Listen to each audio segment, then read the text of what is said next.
저는 한 번 더 또다시 생각해봐도 아니 하나님께서 인간이 되셔가지고 이 땅에 오셨다는 사실이 정말 놀라운 큰 은혜가 아닐 수 없습니다.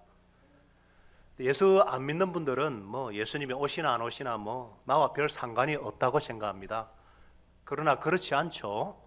그분들도 성탄절 때문에 하루를 더 쉬고 있다는 사실을 잊어서는 안 됩니다. 사람들이 뭐라고 생각하든 예수님은 온 세상 만민의 구원자로 오셨습니다. 메리 크리스마스. 나를 구원하시고 나를 돌아보기 위해 오신 예수님을 본받아서 우리도 불화하고 소외된 이웃들을 돌아보고 함께하는 뜻깊은 성탄절이 될 수 있기를 바랍니다. 자, 오늘 말씀 한번 따라하겠습니다. 아름다운 삶을 살아봅시다. 아름다운 삶을 살아봅시다. 왜냐? 자, 우리 예수님께서 지금 계속해서 지금 산상수훈을 말씀하고 있잖아요. 이 산상수훈을 통해서 하늘나라 백성들의 그 삶의 실체, 그 삶의 그 모습에 대해서, 그리고 그런 사람들이 모인 공동체의 그림을 지금 우리에게 계속 그려주고 있습니다.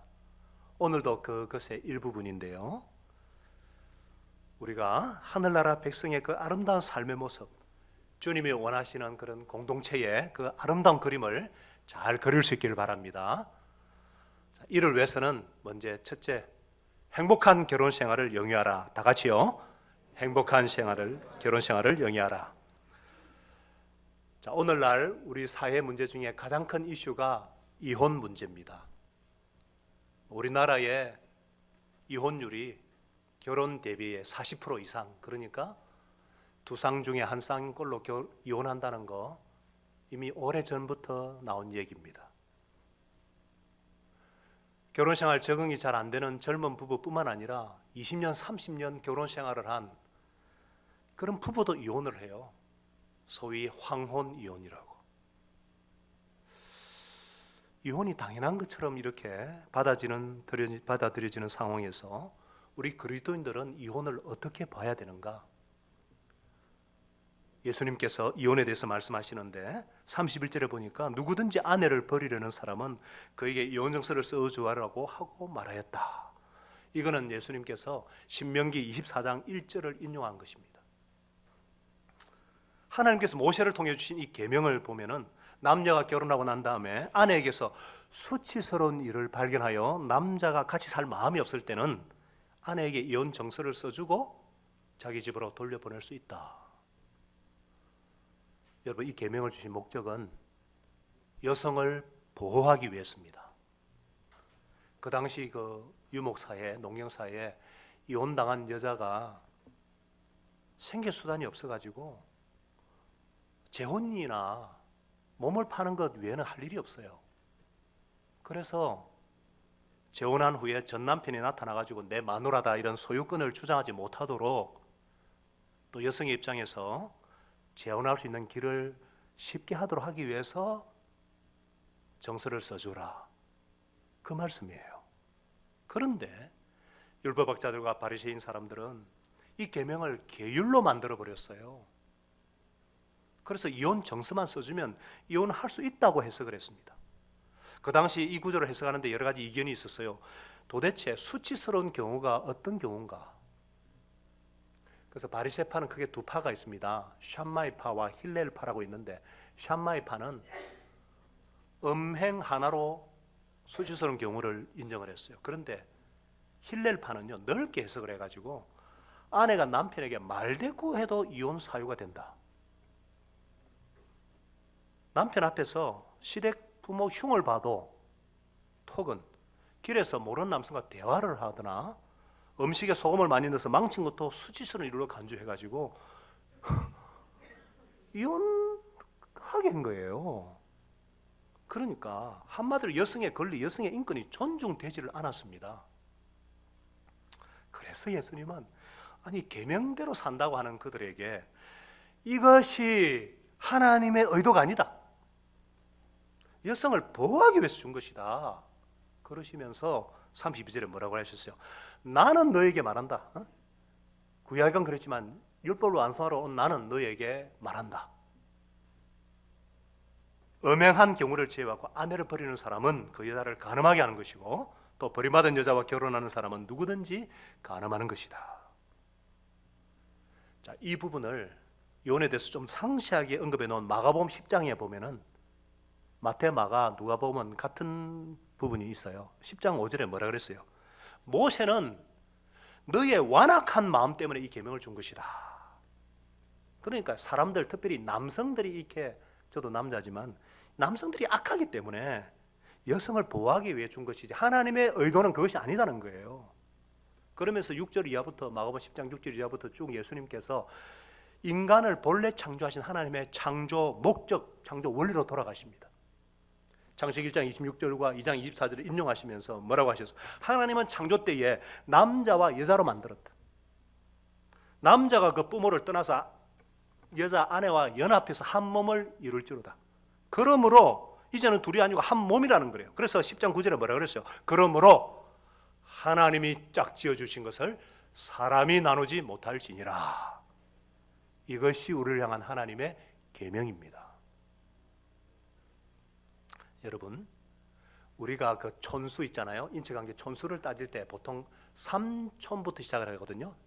3촌. 그러니까 2촌은 형제지간입니다. 1촌은 부모와 자식 간을 1촌이라고 그래요. 그런데 0촌이 있습니다. 0촌. 누구죠? 부부 관계가 0촌이에요. 빵촌입니다. 부부는 한 몸이라는 거예요.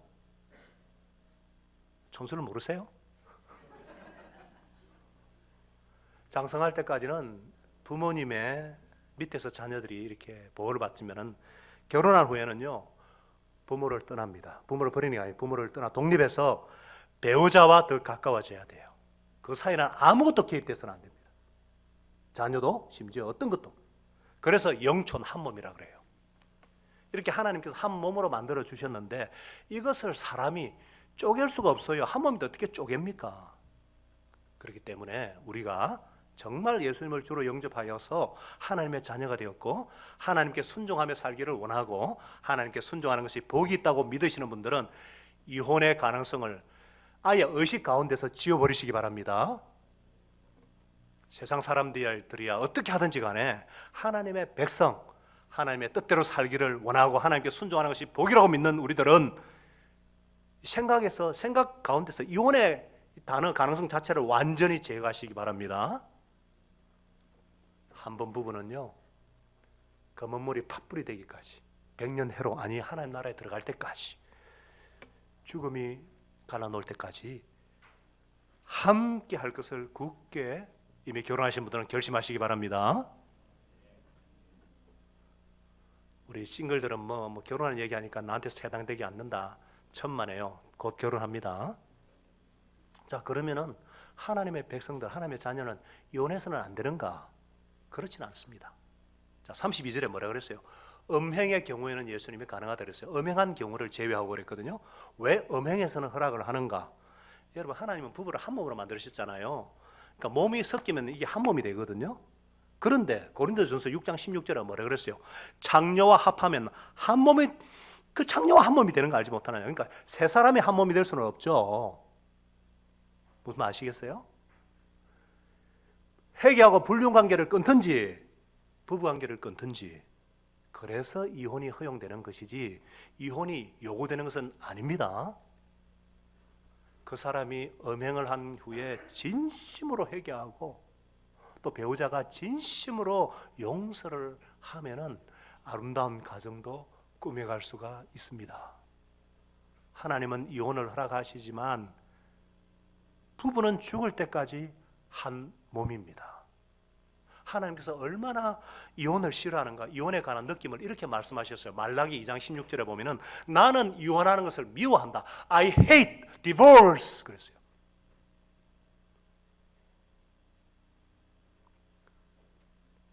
왜 하나님께서 이혼을 하지 말라 하냐면은 아무리 불행한 결혼이라도 정말 하나님께 도움을 청하면은 그 불행한 결혼이 행복한 결혼이 될 수 있기 때문에 이것을 알아야 된다, 이 말씀이에요. 그래서 우리 주님께서 말씀하시는 진짜 의도는 뭐냐? 행복한 결혼 생활을 영위하라, 이 말씀입니다. 아멘이십니까? 자, 그러면은 이 행복한 이 결혼 생활, 이걸 위해서 뭐냐? 첫째로 한 번 더 말씀드립니다. 이혼의 가능성을 배제합니다. 정말 결심이 있으면 어떤 문제가 커도요, 하나님께 부르짖고 의지할 때 행복한 결혼이 가능하기 때문입니다. 죽어나 사나 같이 살면서 그 문제를 해결하겠다는 각오를 가지고 장난으로라도 농담으로라도 이혼이라는 말을 하지 말아야 돼요. 말에는 권세가 있습니다. 절대로 하지 마셔야 돼요. 또 결혼 생활에 투자하셔야 합니다. 우리 주위에 보면은 뭐 사업을 하는데 돈을 투자하고 뭐 시간과 노력을 투자하고 자녀 키우는 데는 엄청난 투자를 합니다. 우리 한국 아줌마들, 한국 엄마들처럼 자녀들에게 투자하는 부모들이 있을까요? 그렇게 투자를 하는데 정작 부부 관계를 위해서는 투자를 하지 않아요. 아니, 투자하지 않고 애쓰지 않고 어떻게 행복한 가정을 이룰 수가 있어요? 아무리 잘 맞는 부부도 노력하지 않으면 안 돼요. 우리 주위에 보면 행복한 부부는요, 저절로 된 것이 아닙니다. 애쓰고 투자해서 그게 이런 것을 보여줍니다. 그래서 행복한 결혼 생활을 위해서는 첫째로 무엇을 했어야 되는가? 차이점을 수용하고 감사한다. 다 같이요. 차이점을 수용하고 감사한다. 자, 하나님께서 우리를 맺어주실 때는 비슷한 사람끼리 맺어주시거든요. 쉽게 표현하면 말이 통한다 그러죠. 부부는 말이 통해야 돼요. 근데 기본적인 것은 비슷하게 짝을 지어주는데 구체적이고 실제적인 면에서는요, 서로 반대되는 사람을 짝 지어주세요. 왜 그런 줄 아세요? 서로 약점을 보완하라고요. 그래서 말이 없는 사람은 말을 좋아하는 사람과 짝 지어주시고, 뭐든지 빠른 사람은 아주 느릿한 사람과 짝 지어주시고, 돈을 함부로 헤프게 쓰는 사람은 좀 인색한 사람과, 정적인 사람은 동적인 사람과, 또 사람을 너무 좋아하는 사람은 좀 홀로 있는 것을 좋아하는 사람과 짝 지어주세요. 그래서 서로 보완하고 균형을 맞추도록. 다르다는 것이 축복입니다. 다르다는 것이 축복입니다. 그런데 많은 사람들이 다르다는 이유로 이혼을 해요. 뭐 성격 차이로 인한 합의 이혼, 성격 차이로 인한, 이거 웃어야 되는데 안 웃으시네. 아니, 하나님께서 나와 다른 사람을 부부로 맺어준 것이 약점을 보완하기 위해서 다름을 수용하고 이걸 감사해야 되는데 하루아침에 안 됩니다. 이거 어떻게 하루아침에 되겠어요? 한번 보세요. 우리 주위에 진짜 행복한 부부, 좀 여유 있는 부부를 보면요, 장난으로라도 서로 막 다르다고 막 이렇게 농담을 하지만 배우자에 대한 깊은 감사가 있어요. 이게 행복의 관건이거든요. 아, 이렇게 차이를 수용하고 감사하기까지 얼마나 찢고 뽑고 싸우고 막, 응? 이렇게 된 거거든요. 그래서 우리도 원숙한 경지에 들어가기 위해서 차이를 수용하고 감사할 수 있기를 바랍니다. 그 다음에 배우자의 사랑의 언어로 사랑한다. 다 같이요. 배우자의 사랑의 언어로 사랑한다. 차이점을 수용하고 감사하는 것은 소극적인 거. 적극적으로 뭐냐? 배우자, 상대의 사랑의 언어로 사랑한다는 거예요. 여기서 사랑의 언어라 그랬는데 사랑의 언어가 뭔지 궁금하신 분은 부부의 삶을 들으면 가르쳐 드리겠어요. 내년에 부부의 삶 하는데 들으면 가르쳐 줍니다. 사람마다 사랑을 느끼는 방법이 달라요. 그래서 사랑의 언어가 한 5가지가 있는데 어떤 사람은요, 제가 조금만 가르쳐 드릴게요. 좋습니까? 네. 잘 들으셔야 돼요. 특히 결혼 앞둔 싱글들도 잘 들으셔야 돼요. 제가 이걸 알았으면 정말, 어떤 사람은 사랑의 언어가 뭐냐면 접촉이에요. 피부 접촉, 스킨십. 나를 좀 안아준다든지 만져주면 사랑을 느끼는 사람이 있어요. 어떤 사람은 칭찬을 해줘야 됩니다. 칭찬. 아, 오늘 당신 머리 했네요. 너무 이뻐. 이러면 정말 사랑받는다고 느껴요. 또 여보, 당신 잘했어요. 이러면 사랑받는다고 느끼는 남자가 있어요. 어떤 사람은요, 돌봄, 관심에서 사랑을 느껴요. 그러니까 아침 일찍 일어나서 항상 밥을 차려주면 아내가 정말 나를 사랑한다 느끼는 사람이 있어요. 또 아내는요, 남편이 설거지를 해줄 때 사랑을 느껴요. 또 어떤 사람은 선물을 해주면 사랑을 느껴요.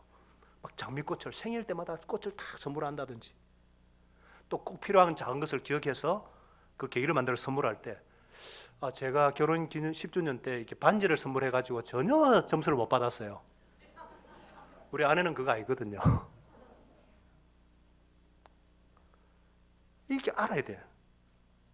어떤 사람은 특별히 말을 들어주는 게 사랑의 언어예요. 그래서 시간을 잡아서 집중해서 막 이렇게 얘기를 들어주는 경청에서 사랑을 느낍니다. 이 5가지가 다 필요해요, 우리 인간은. 근데 특별히 내가 예민하게 반응하는 것이 나의 사랑의 언어예요. 그리고 배우자가 예민하게 반응하는 것이 배우자의 사랑의 언어입니다. 나는 굉장히 사랑하는 것 같은데 배우자가 전혀 느끼는 불평을 한다. 내가 상대의 사랑의 언어를 모르는 겁니다. 그거는 자신의 사랑의 언어로 사랑을 하려니까 안 와닿는 거예요. 여러분, 제 사랑의 언어는 뭐겠어요? 저는 칭찬입니다. 인정해 주는 거. 저의 아내의 사랑의 언어는요, 선물이 아니고 돌봐주는 거예요. 존중해 주는 거. 그래서 제가 칭찬을 하고 뭐 이래도요, 별 감동이 없어요. 그러나 음식 쓰레기를 버려줄 때 막 사랑을 느껴가지고 그렇게 당신 나를 정말 사랑한다 이러면서 뭐 아내는 저의 건강을 위해서 여러 가지 챙겨주고 막 고맙긴 고마운데 그것보다는 여보, 당신 오늘 설교 너무 좋았어요. 그러면 저는 그 자리에서 죽어도 괜찮아요. 죽어도 괜찮을 것 같아요. 참 이상한 게요, 자기의 사랑의 언어로 사랑할 뿐 아니라 하나님이 그렇게 맺어주셔서 그런지 상대방의 사랑의 언어가 제일 힘들어요. 아내는 그렇게 칭찬하는 게 힘들어요. 저를 좀 칭찬해 주면 좋겠는데 그게 제 사랑의 언어인데. 그리고 아내는 돌봄이 사랑의 언어인데 제가 음식 쓰레기 버리는 거 외에는 뭐 할 줄 아는 게 있어야죠. 그래서 나한테는 맞지 않지만 배우자의 사랑의 언어에 맞추려고 애를 쓰고 투자를 하고 노력을 하다 보면은 나 자신에게 변화가 오고 상대방의 사랑의 계좌에는 점점 입금이 되고 채워지고. 여러분, 결혼 생활에 투자하시기 바랍니다. 노력해야 됩니다. 자녀도 그 끼울 수만 없어요. 심지어 사역도 그 사이에 끼울 수 없습니다. 빵촌이에요. 영촌 한 몸이에요. 그래서 서로 다른 점을 수용하고 감사하고 사랑의 언어가 뭔지 알고 채워주려고 애쓰는 가운데 부부 사이가 점점 공개해지고 행복해집니다. 그런 우리 모든 가정들이 될 수 있기를 바랍니다. 이혼이 필요 없는 행복한 결혼 생활을 하려면요, 3번째, 동력자가 된다. 다 같이요. 동력자가 된다. 자, 부부 생활의 목표를 그냥 뭐 사랑하고 행복해지는 것에 맞추면은요, 조금만 지나면 권태가 오고요, 회의가 오고 실망이 옵니다. 내가 이러라고 결혼했나. 하나님께서 부부를 만들어 주실 때는 처음부터 동력자로 만드셨어요. 왜 부부가 행복해야 되는가? 동력하기 위해서 행복해야 합니다. 부부간에 문제가 있는데 어떻게 동력합니까? 하나님께서 결혼을 창설하신 목표를 이해를 하고 동력자가 될 때 비로소 참된 행복을 맛보게 됩니다. 창세기 2장 18절에 우리 하나님께서 말씀하셨잖아요. 남자가 혼자 있는 거 보니까 좋지 않다. 그를 돕는 사람, 동력하는 사람, 그에게 알맞는 짝을 만들어주겠다. suitable helper, 돕는 배필을 만들어주겠다. 이게 동력자예요. 돕는다는 말이 뭐예요? 같이 해야 될 일이 있다는 거죠. 그럼 부부가 해야 될 일이 뭐예요? 창세기 1장 28절이죠. 하나님께서 남자와 여자 그들에게 복을 주시며 말씀하셨어요. 생육하고 번성하여 충만하라. 땅을 정복하라. 바다의 고기와 근육의 모든 생물을 다스리라. 생육, 번성, 충만. 정복하고 다스리는 것. 생육, 번성, 충만이 뭐예요? 선십이라고 그랬어요. 자녀를 막 정복하고 다스리는 거 킹십이라고 그랬어요. 창세기 할 때 배웠잖아요. 선십과 킹십. 그래서 하나님께서 우리를 부부로 만드는 것은 동력자가 되어서 먼저 가정을 잘 다스리고 자녀를 잘 양육하고 그리고 사회를, 직장을 잘 다스리고 교회 사역을 하라고 그렇게 결혼을 만드죠.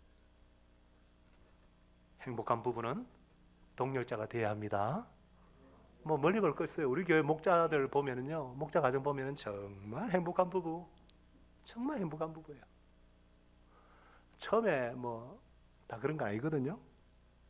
재미난 건 처음 목자 할 때는 막 삐끗하다니까 점점 동결돼 가지고 공동의 목표를 가지고 동결식을 가지고 막 목장에 문제가 있으면 같이 기도하고 해결되면 같이 기뻐하고 동결되니까 화제가 끊임없이 있는 거예요.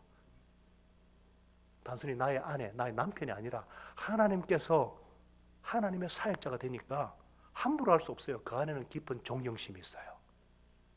존경이 있어요. 그러니까 부부 사이가 어떻게 안 좋아질 수 있겠어요? 그래서 미래의 교회 목자 목녀하면 수지 맞는다. 아멘? 아멘이시죠? 제가 하는 얘기 아니에요. 그런 소문이 파다해요. 특히 우리 싱글들 가운데 제가 직접 들었어요. 나는 우리 목자 목녀님처럼 저런 아름다운 결혼생활, 행복한 가정 되고 싶다. 아니 결혼에 대한 소망도 없던 애들이 그렇게 고백을 한다니까요. 우리 하나님의 백성들에게 이혼은 선택이 아닙니다. 금하셨어요? 의식에서 지워버리셔야 됩니다. 불행한 결혼으로 비참하게 살라는 것이 아니라 행복한 결혼으로 만들 수 있기 때문에 다름을 서로 수용하고 감사하고 배우자의 사랑의 은혜가 뭔지 알고 동력자가 되셔서 행복한 결혼 생활을 영위하시는 여러분들, 우리 모든 가정 되시기를 예수님의 이름으로 축복합니다. 이게 주님이 원하시는 하늘나라 백성의 아름다운 삶의 모습이에요. 두 번째, 하늘나라 백성의 언어 생활. 자, 이제 결혼 생활을 했습니다. 서로 다름을 인정하고 수용하고 사랑의 배우자의 사랑의 언어를 알고 동력자 되고 그 다음에 언어 생활이에요. 큰 언어 생활. 예수님께서 하나님께서 율법을 주신 의도와 목적을 정확하게 말씀하시면서 그들의 잘못된 오해와 곡해에 대해서 집으시면서 언어 생활에 대해서 지금 가르쳐주고 있어요. 33절에 옛사람들에게 말씀하기를 너는 거짓 맹세를 하지 말아야 하고 네가 맹세한 것은 그대로 주님께 지켜야 한다는 것을 너희는 또한 들었다. 자, 구약 성경에 보면요 맹세에 대한 규율들이 아주 많이 나옵니다. 그 중에 하나가 민수기 30장 2절 말씀인데 자기가 입으로 한 말은 다 지켜야 한다 그랬어요. 근데 바리새인들과 이 율법학자들은 이 계명도 규율로 만들어 버렸어요. 도대체 어떤 것이 맹세냐? 이거 갖고 논란을 벌입니다. 그래서 하나님의 이름을 걸고 맹세한 것은 구속력이 있고 하늘이나 땅이나 머리에 대고 맹세한 것은 없다 그래서 빠져나갈 길을 만들었어요. 그래서 예수님은 34절에 뭐라 그랬어요? 그러나 나는 너에게 말한다. 나는 너에게 말한다. 아예 맹세하지 마라. 하늘을 두고도 맹세하지 마라. 그것은 하나님의 보좌이기 때문이다. 이 말씀이 뭐냐면은 우리나라로 치면은요 천지 신명께 맹세합니다 이런 말 하잖아요. 땅이나 머리를 두고 할 때는 내 목을 걸고 우리 부모님의 명예를 걸고 이런 말 쓰잖아요. 율법학자들은 하늘로 맹세했지만 구속력이 없다면서 빠져나가려 하는 거 예수님은 그 의도를 알고 하늘도 하나님이 만드신 것이다 그런 말 하지 마라. 35절에 땅을 두고도 맹세하지 마라. 하나님의 발판이다. 예루살렘 그것도 하지 마라. 임금의 도성이다. 그리고 머리를 두고도 맹세하지 마라. 머리카락 하나도 너희가 희거나 금거나 할 수 있겠느냐? 반문하는 거예요. 그러니까 무슨 말씀이에요?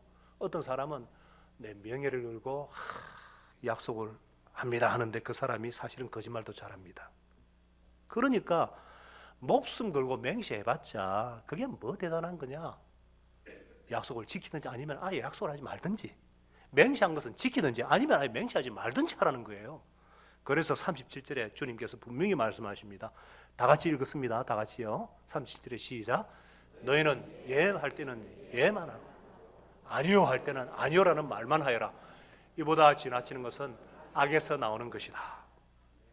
아멘. 이것이 주님께서 원하시는 하늘나라 백성의 언어 생활이에요. 하나님의 자녀들은 언어 생활이 어때야 되느냐? 첫째로 단순하고 명확한 말을 해야 됩니다. 다 같이요. 단순하고 명확한 말을 한다. 아니 어떤 분은 말을 하는데 복잡하게 해가지고 무슨 말을 하는지 모르겠어요. 토의를 해도 나하고 동의하겠다는 건지 의견이 다르다는 건지 알 수가 없어요. 나에 대해서 얘기를 하도 이 사람이 내가 좋다는 건지 마음에 들지 않는다는 건지 이해를 못 하겠어요. 두루뭉실하게. 하늘나라 백성은 이래서 안 된다는 거예요. 분명히 해야죠. 여러분들 이렇게 애매모호한 말을 제일 잘하는 사람들이 누구죠? 정치인들이잖아요. 이런 말 하는지 저런 말 하는지, 이렇게 하겠다는 건지 저렇게 하겠다는 건지 애매하게. 그래서 우리가 말을 하고 난 다음에 이 사람의 말이 무슨 의미일까 자꾸만 생각하게 만드는 사람들은 이 시간 크게 회개하시고 분명하고 명확한 말을 하시기 바랍니다. 주위를 빙빙 돌면서 뭐 남을 조롱하거나 뭐 비난하는 말, 뭔가 약속하고 빠져나갈 길을 그냥 마련하기 위해서 굉장히 복잡하고 그냥 혼돈되게 하는 말, 또 누가 그렇다더라 뭐 카더라 하면서 자기 주장을 은근슬쩍 끼워 넣는 말, 꼼수가 있는 말 안 됩니다. 하늘나라 백성에게 맞지 않습니다.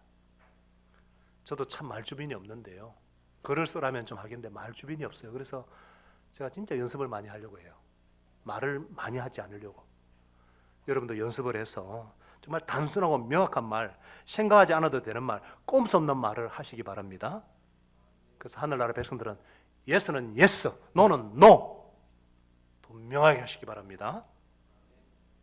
아마 목자님들은 경험을 많이 할 거예요.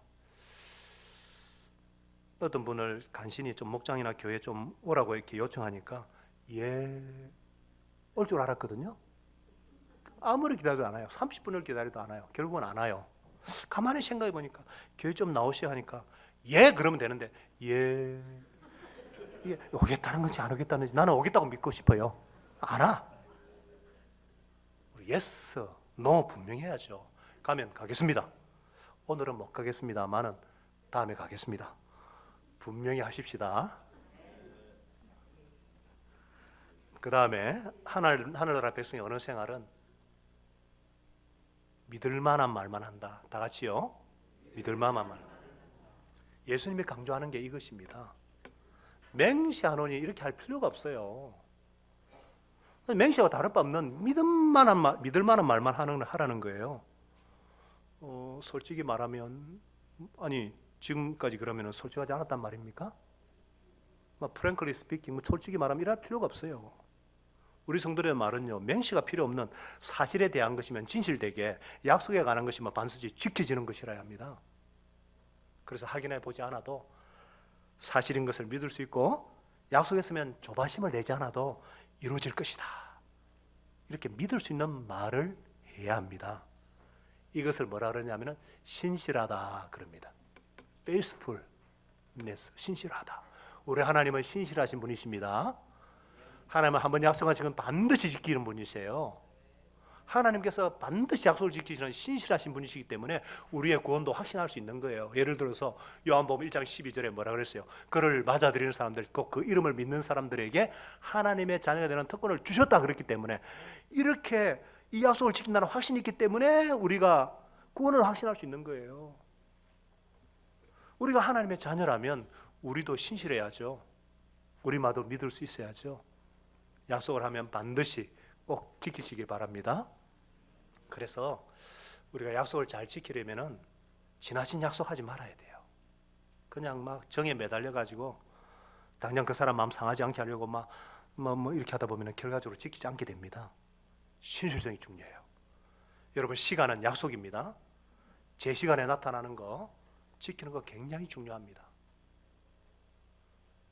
특별히 주의를 지키는 거 하나님과의 약속이잖아요. 예수 영접 모임과 생명의 삶 공부에서 제가 누누이 강조했지만은, 예수님을 주님으로 영접했고 내가 하나님의 자녀가 되었다면은 공예배는 철저히 지켜야죠. 내 볼일 다 보고 내 남는 시간에 예배드리겠다, 말이 안 되죠. 내 취미생활 하고 난 다음에 시간 나면 드리겠다, 말이 안 됩니다. 그런 분은 다른 사업이나 인간관계도 자기 유익대로 하다가 큰 손해를 보게 됩니다. 또 예배 시간에 습관적으로 늦는 분은 사회생활에서도 늦는 분들이 아닌지 싶어요. 보통 약속 잘 지키는 사람들은 시간도 잘 지키는 거 봅니다. 하늘나라 백성들은 말만 하고 약속을 안 지키는 자가 아니라 정말 믿을 만한 약속을 하고 잘 지켜서 신뢰할 만한 사람이 되고, 그런 신뢰한 사람들의 모인 공동체를 이루어갈 수 있기를 바랍니다. 그리고 자기 의견을 하나님의 말이라고 하지 않습니다. 자기 의견을 하나님의 말이라고 해서는 안 됩니다. 여러분, 사람들이 왜 맹세를 하죠?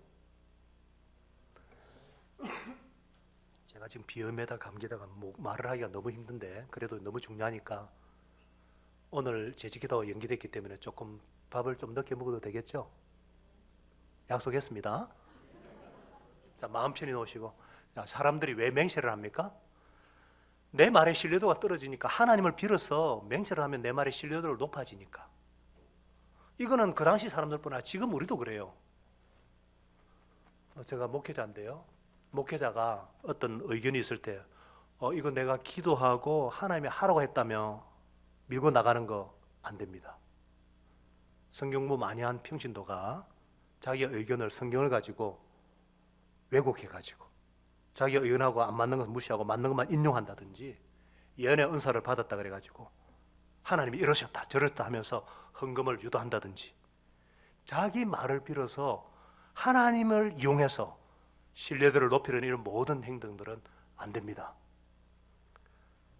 하나님의 뜻이라고 생각이 되어도 제 생각에는 하나님이 이루시는 것 같습니다. 이것이 하나님의 뜻인 것 같습니다. 겸손하게 이런 여지를 둬야죠. 이건 하나님의 뜻이다. 하나님이 이렇게 하라고 하셨다. 하나님이 이렇게 말씀하셨다. 상대방에게 압박을 주는 겁니다. 자기 의견을 하나님의 말이라고 자기 권위를 높이려는 행위예요. 지금 주님이 그거를 지금 말씀하고 있어요. 그래서 여러분, 예수님은 하늘나라 백성들의 그 아름다운 삶이라는 게 이런 것이고 아름다운 공동체는 이런 것이다. 지금 그림을 우리에게 아주 구체적으로 그려주고 있어요.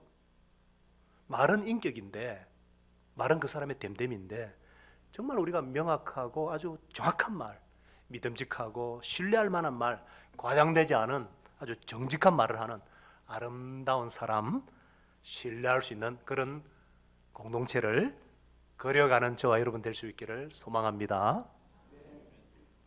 이것이 하늘나라 백성들의 아름다운 모습이에요.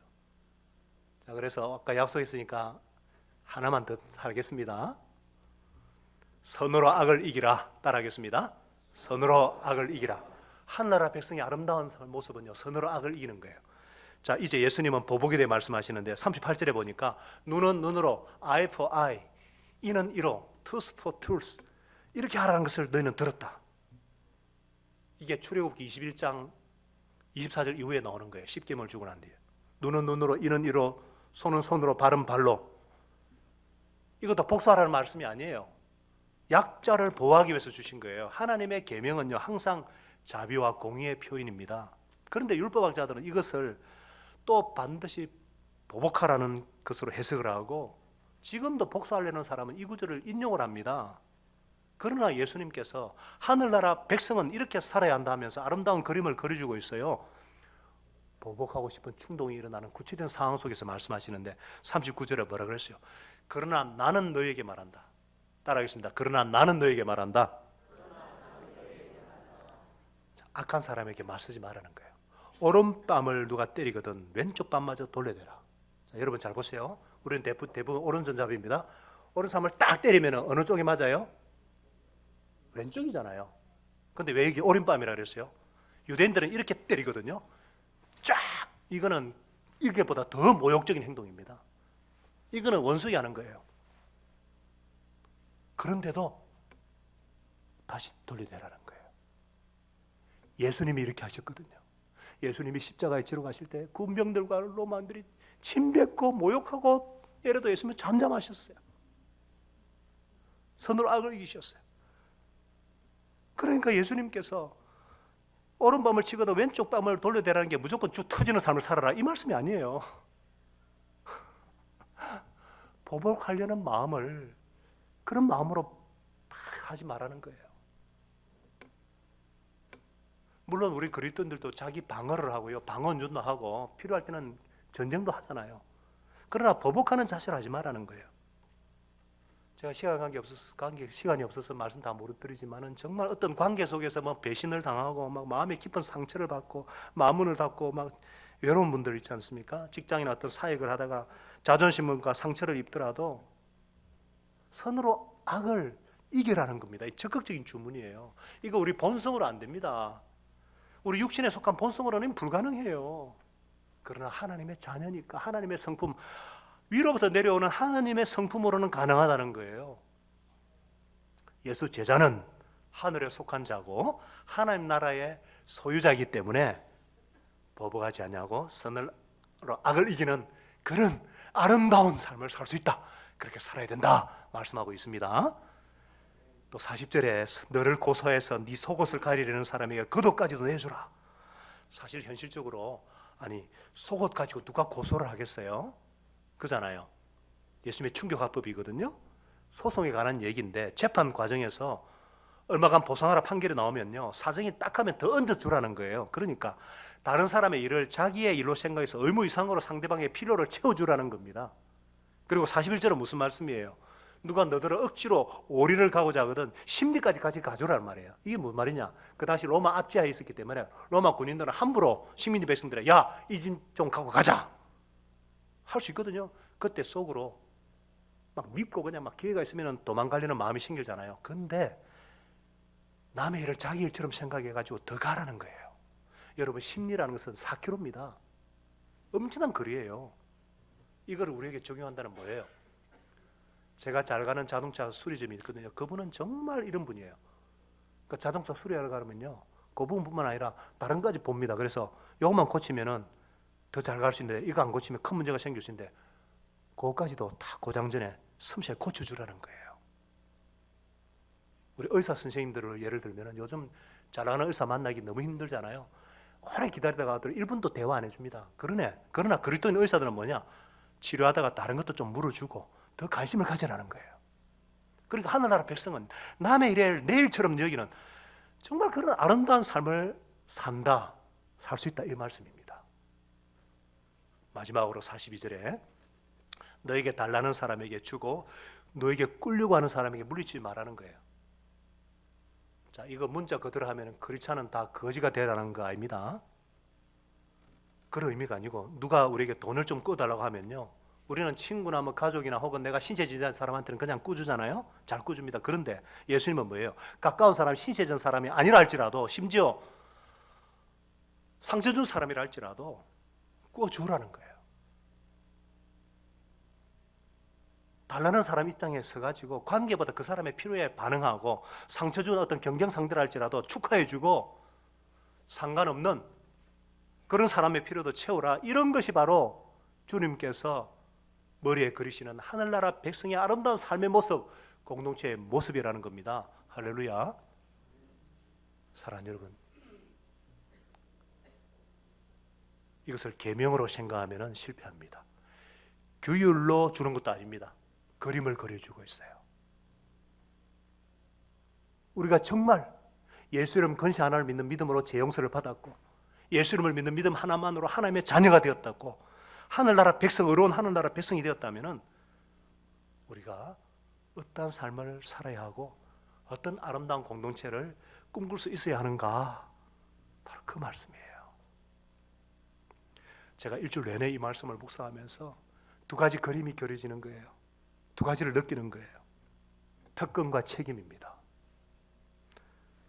여러분, 만일 우리가 이룰 수 없는 것을 주님께서 이렇게 하라 그러면요, 우리가 욕구불만이 생길 것인데 주님께서는 너희들 이러한 삶을 살 수가 있고 내가 그렇게 살 수 있도록 만들어 주겠다 이 말씀입니다.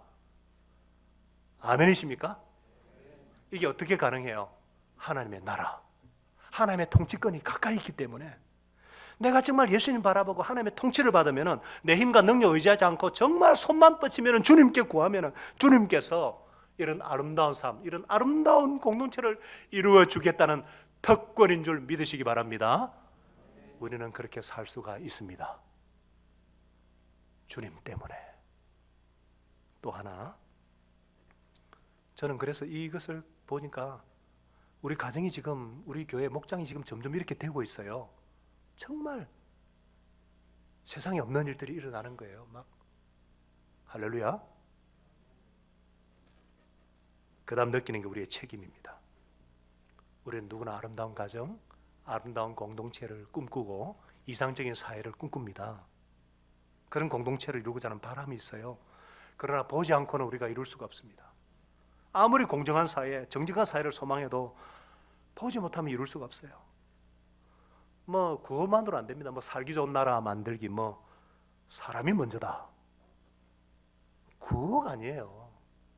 정말 남 탓하기 전에 먼저 예수 믿는 저와 여러분이 우리가 정말 예수 이름 근세로 의지하고 하나님의 통치권 아래 있다고 한다면 아름다운 공동체를 이룰 수가 있고 보여줄 수가 있고 그런 책임이 우리에게 있다는 것입니다.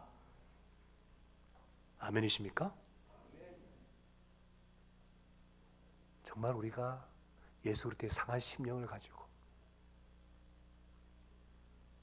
나 같은 자에게 베푸신 하나님의 은혜를 정말 날마다 감사하고 내가 정말 날마다 천국을 누리면서 정말 아름다운 부부, 아름다운 가정, 아름다운 목장을 만들어가고 점점 아름다운 일터, 직장, 이 사업체를 펼쳐갈 때에 야, 이렇게 해도 될 수 있구나. 야, 사회가 이렇게 아름다워질 수 있구나. 그런 책임을 하나님께서 우리에게 주셨습니다. 그런 특권을, 그렇게 살 수 있는 특권을 우리에게 주셨습니다. 그렇게 저와 여러분이 예수 이름 근세에 의지해서 아름다운 삶을 살아보십시다. 우리 주님께서 함께 하시리라 믿습니다. 이제 평안한 마음으로 예수 이름 근세에 의지하여서 삶의 현장으로 돌아가십시다. 선한 일에 용기를 가지시며 악을 악으로 갚지 마십시다. 항상 연약한 자를 도우시며 병든 자를 찾아보시며 곤란한 이웃을 위로하십시다. 모든 사람을 존경하시며 하나님의 백성답게 주님께 봉사하고 주님을 더 사랑하십시다. 모든 일을 믿음과 사랑으로 행하시고 어떤 일에도 소망을 포기하지 마십시다. 그리고 거룩하신 성령님께 순종하여 기쁨과 감사의 생활을 해나가십시다. 우리 하나님 아버지는 저와 여러분을 항상 도와주실 것입니다. 이제는 나의 구원자실 뿐만 아니라 내 삶의 모델이 되셔서 우리가 따라갈 수 있는 우리의 주요가 되시는 예수 그리스도의 놀라우신 은혜와 아버지 하나님 독생까지 아끼지 아니하시고 모든 것을 주시는 하나님의 극진하신 사랑하심과 우리 안에 계시고 모일 때 함께 하시고 내주하시고 임하시는 성령님의 놀라우신 은혜가 오늘 하나님의 자녀로서 하늘나라 백성의 아름다운 삶을 살기를 간절히 소원하는 주의 백성들과 그 가정과 생업의 현장 위에 우리 16개국에 우리 64명의 우리 선교사들과 그 가정과 사역 위에 남다른 아픔을 갖고 있는 주의 자녀들 위에 이제로부터 영원토록 함께 하시기를 간절히 축원하옵나이다. 아멘. 주시옵소서.